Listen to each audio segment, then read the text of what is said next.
এমন যদি হয় মাননীয় স্পিকার, সালিশ মানি কিন্তু তালগাছটি আমার। সুবর্ণা শিকদার, আপনার সময় 5 মিনিট। ধন্যবাদ আপনাকে। স্পিকার, আমি এই মহান সংসদে দাঁড়িয়ে শুরুতে স্মরণ করছি আমার আরাধ্য শ্রী শ্রী হরিচাঁদ ঠাকুর, শ্রী শ্রী গুরুচাঁদ ঠাকুরকে। শ্রদ্ধার সঙ্গে স্মরণ করছি আধুনিক রাষ্ট্র ব্যবস্থা ও সর্বদলীয় গণতন্ত্রের প্রবর্তক, মহান স্বাধীনতার ঘোষক শহীদ প্রেসিডেন্ট জিয়াউর রহমানকে। স্মরণ করছি গণতন্ত্রের মানসকন্যা, আপোষহীন নেত্রী, দেশনেত্রী মরহুমা বেগম খালেদা জিয়াকে। কৃতজ্ঞতা জানাই দেশনায়ক মাননীয় প্রধানমন্ত্রী জনাব তারেক রহমানকে। আরও কৃতজ্ঞতা জানাই বিএনপি মহাসচিব জনাব মির্জা ফখরুল ইসলাম আলমগীর সহ নীতি নির্ধারণী বোর্ডের সমস্ত সদস্যবৃন্দ তথা বাংলাদেশ জাতীয়তাবাদী দল বিএনপিকে।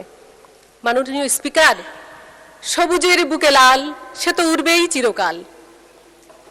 যে সম্প্রদায় সমাজে অবহেলিত, সুবিধা বঞ্চিত ছিল, সেই মতুয়া সম্প্রদায় তথা সনাতনীদের পক্ষ থেকে দাঁড়িয়ে আজকে আপনার সামনে আমি এই মহান সংসদে কথা বলছি। স্মরণকালের এই ঐতিহাসিক 2026 এবং 2027 অর্থ বছরে বাজেট 9,38,000 কোটি টাকার বাজেট, যেটি গত 11ই জুন মাননীয় অর্থমন্ত্রী এই মহান সংসদে পেশ করেছেন। এজন্য মাননীয় অর্থমন্ত্রীকে আমি আমার হৃদয়স্থল থেকে শ্রদ্ধা জ্ঞাপন করছি এবং ধন্যবাদ জ্ঞাপন করছি। মাননীয় স্পিকার, এই বাজেট শুধুমাত্র একটি সংখ্যা নয়, এটি দেশের অর্থনীতিকে স্থিতিশীল ও প্রবৃদ্ধি ত্বরান্বিত করবে বলে আমি বিশ্বাস করি। সেই সাথে ব্যাংকিং খাতের যে অবস্থা সেটি ও লাঘব করবে বলে, সহায়ক ভূমিকা পালন করবে বলে আমি বিশ্বাস করি। আমাদের সরকার তার নির্বাচনী ইস্তেহারে 31 দফা দিয়েছিল এবং জুলাইকে ধারণ করার মাধ্যমেই এই বাজেট পরিপূর্ণতা ফুটে উঠবে বলে আমি বিশ্বাস করি। মাননীয় স্পিকার, আধুনিক ও প্রযুক্তি নির্ভর পরিকল্পনা বাস্তবায়নের মাধ্যমে আমরা একটি সুন্দর, সমৃদ্ধশালী, স্থিতিশীল বাংলাদেশ চাই এবং এই স্থিতিশীল বাংলাদেশ বিনির্মাণের পথে এই বাজেটের পরিকল্পনা বাস্তবায়নের মাধ্যমেই আমরা এগিয়ে যেতে পারব।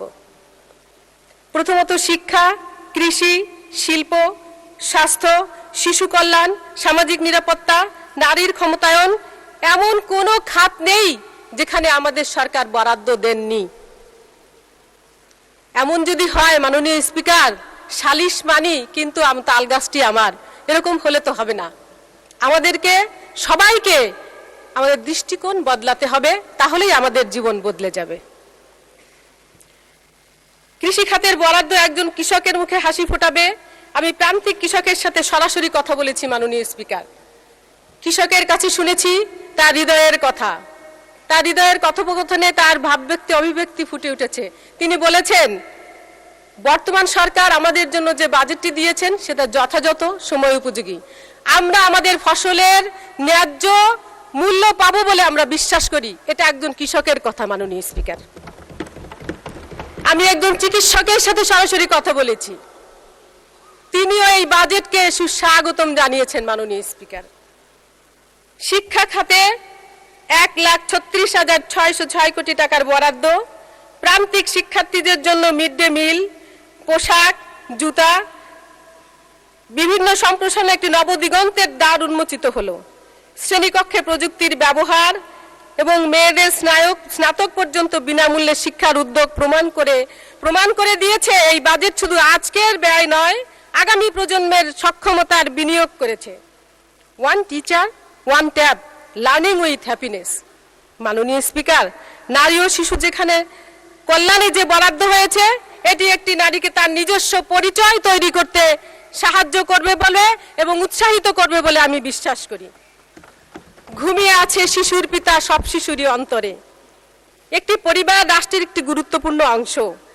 সেই পরিবারের শিশু যদি সুন্দর একটি সাবলীল পরিবেশে বেড়ে ওঠে, একজন মা যদি তার সন্তানকে সুন্দরভাবে বেড়ে তোলার জন্য সমস্ত সাহায্য সহযোগিতা পায়, তাহলে সেই শিশু শুধুমাত্র পরিবার নয়, একটি দেশের জন্য সম্পদ হয়ে দাঁড়াবে। মাননীয় স্পিকার, 42 লক্ষ ফ্যামিলি কার্ড নবদিগন্তের দ্বার উন্মোচন করলো। আমি মনে করি ডে কেয়ার সেন্টার, যেখানে শিশুরা নিরাপত্তা ও নির্ভরতার মাধ্যমে সুস্থ পরিবেশে বেড়ে উঠবে। আমি বিরোধী দলকে বলতে চাই, এই ডে কেয়ার সেন্টারে শুধুমাত্র সরকারি দলের কোনো লোকের বাচ্চারা বড় হবে না, সুন্দর পরিবেশে গড়ে উঠবে না, আপনাদের সন্তানেরাও আত্মীয় স্বজনেরাও এই ডে কেয়ার সেন্টারে পরিষেবা পাবেন।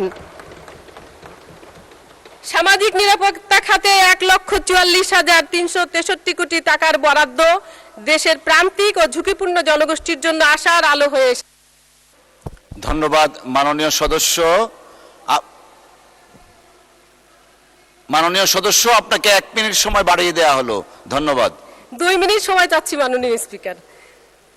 বাংলাদেশের সাম্প্রদায়িক সম্প্রীতির এক অনন্য উদাহরণ, যার পরিপ্রেক্ষিতে আমরা সনাতনীরা এবং অন্য যে কোনো ধর্মের বৌদ্ধ খ্রিস্টান সবাই একত্রে মিলেমিশে বসবাস করার যে সুযোগটি আমরা পেয়েছি, এটা আমাদের মাননীয় প্রধানমন্ত্রী আমাদেরকে নির্দেশনা দিয়েছেন, যার জন্য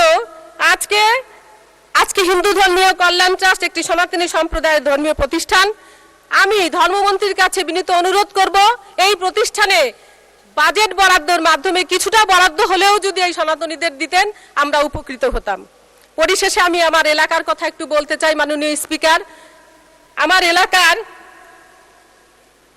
গোপালগঞ্জ জেলার কাশিয়ানী জংশন থেকে গোপালগঞ্জ পৌঁছানোর পথে চাপ্তা স্টেশন ও বাহিরবাগ স্টেশনের মাঝে প্রায় 15 থেকে 20 কিলোমিটার দূরত্ব, মাঝে তিলছড়ার একটি সাব স্টেশন স্থাপন করা।